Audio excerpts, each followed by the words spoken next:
Hey ladies, I'm so excited that you're here.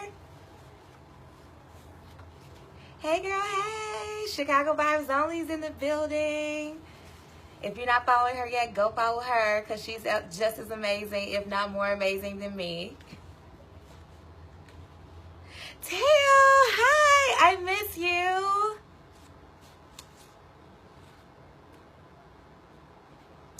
Hey, what's up, girl? I'm so excited, Raquel, that you're here. If you're not following the artist single, you need to definitely go follow her. When I say she has a word in her spirit, she has a word. Please go follow the artist single right now.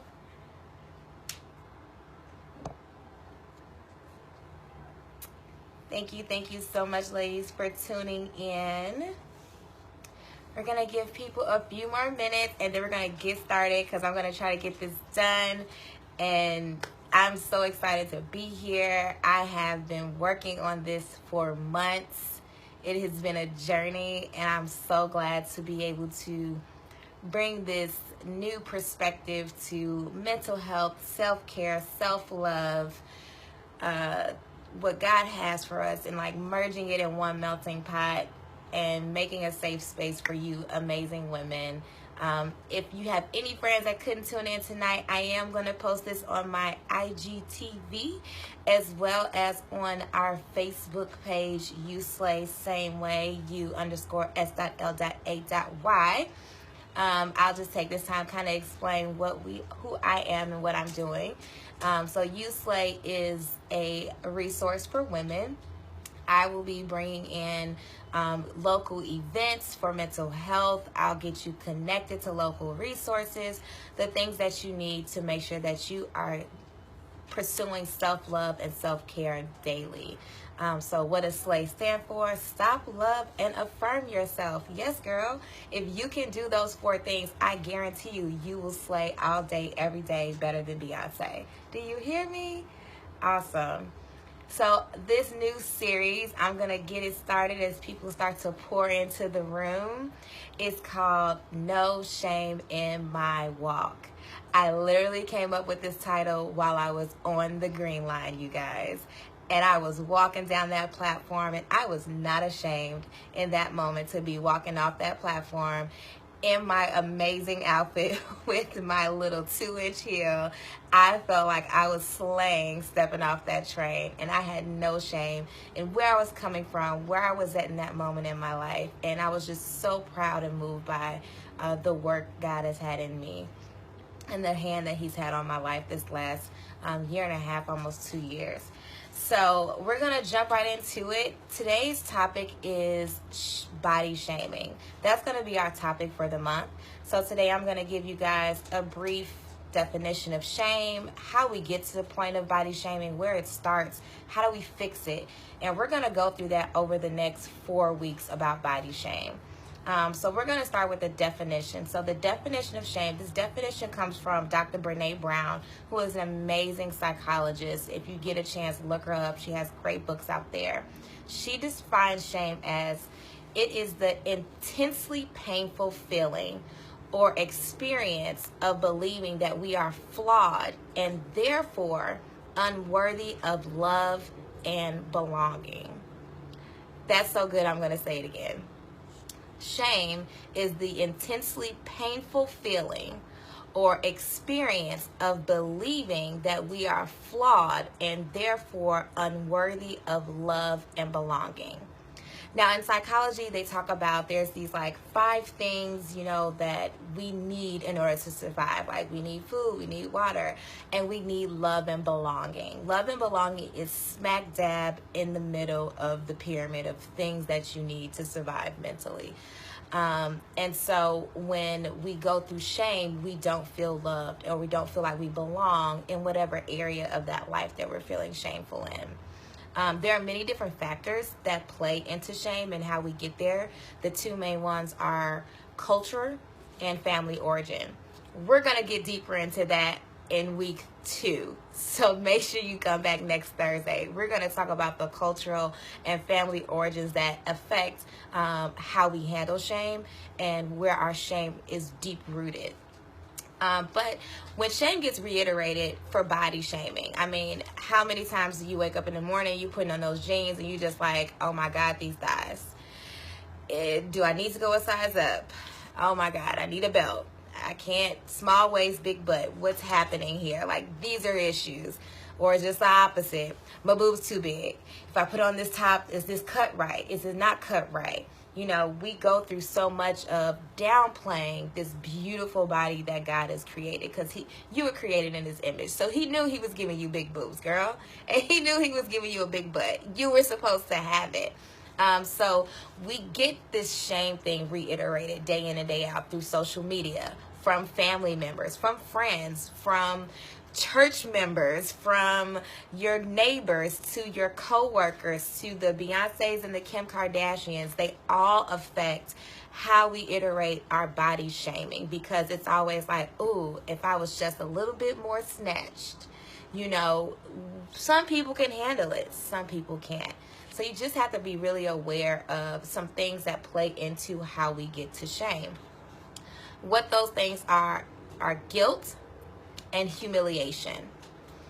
Guilt gets confused with shame a lot. So shame is the feeling of that, man, I feel bad because my butt's big and I'm getting attention from it. Or I feel bad because, you know, I didn't get my work in on time. When actually it's guilt. So you may feel, let's give it for example. We going out, we going clubbing, we get like lit, right? And then we show up late to work the next day. Your brain typically goes, oh my God, I'm so ashamed that I didn't finish my work on time. So I'm shaming, I'm not a good worker. I'm not a good coworker. I'm not, you know, I'm not living up to my abilities of what my professor or my boss is looking up to. When really it's the opposite. You're guilty. You went out last night, you partied with your girls, and because of your guilty behavior, you're guilty for the behavior that happened. That doesn't make you a bad worker. No, you're pretty awesome. That's why you got the job. That's why you're in the position that you're in. That's why you're able to make the decisions in the corporate offices and behind closed doors, the things that people can't see. So you have to learn how to separate what is guilt and what is shame. I definitely have learned that in this last year. Separating like, I wore that skirt and I got negative attention. Dang, I'm not dressing right. Or I'm not carrying myself well. No. What that really is that I'm guilty for wearing a skirt that was too tight. That doesn't mean that I'm a bad dresser. That doesn't mean I'm a bad person. That doesn't mean I'm a bad Christian. Let's go there. It just means, I'm guilty of, I wanted to look cute today and I put on a too tight skirt. And it's okay. You know, you can deal with the guilt. The second one is humiliation. So the crazy thing about humiliation is that it's actually not your own behavior that you're humiliated from. You're humiliated from the behavior of others. And what happens psychologically and physiologically for the body, it confuses. The brain goes, wait, is this humiliation or is it shame? Because they have the same physiological reaction. So the same way your body reacts to shame, it reacts to humiliation. Your heart may start beating fast. You may start sweating. You may get nervous. You may get anxious. Parallel to shame. The difference is, instead of a feeling with humiliation, it's something that somebody else did. For example, I get humiliated when I am walking down the block and there are 3,000 people and they're all staring at my butt. Completely humiliated. Like, why am I being stared at? Or even worse, someone walking up to me and saying, hey, is it real? That is very humiliating, because why did you walk up to me in public and say these things? I then started feeling shameful for the body that I had. I started feeling shame for like, oh my God, am I not dressing right? Am I not carrying myself right? What makes someone think that isn't real? Why am I getting this attention? What am I doing to cause this attention? When it's really, I'm humiliated because you just walked up to me and like completely ignored any rules of proper human interaction and decided it was okay to ask me if my butt was real. That's humiliating. So I've definitely worked on separating myself from other people's judgments and other people's actions. And that is a way to kind of start to bring down the body shaming that you then struggle with on a daily. It goes from someone noticing your big butt and your big boobs and your big eyes or your dark skin or your light skin to then you judging it and having shamefulness about it when you wake up in the morning. So I think what's kind of crazy is that all of this that I've just, kind of given to you guys is what I've learned in my psych books. It's what I've learned in my education courses. I just so happen to also be, on a spiritual journey. And we had an amazing time. Chicago Vibes was there last night. Yes, Miss Whitney. And we had an amazing time listening to S.L.A.Y Roberts, who brought, when I say a word, brought a word, and talked about how the mind is so strong. It's the strongest part of our body, and it's the hardest to defeat. So because it's so hard to defeat, that's where shame relies. I then remembered, right before tuning in with you guys, listening to Christine Kane. And she was here a couple months ago, back in July in Chicago, another amazing woman of God. And she talked about how in Genesis chapter 2, verse 23 to 25, that when God made man and then pulled the rib from Adam to create a partner, and that partner was named woman, he said it was good and that they should experience no shame. Wow. So God, before we were even created, and I think this is crazy that it parallels to what's in the books, what we have scientific evidence for. The Bible says that we were not built to know shame. We were not built to handle it, because out of everything that he gave us, he said man was good, woman was good, and they will know no shame.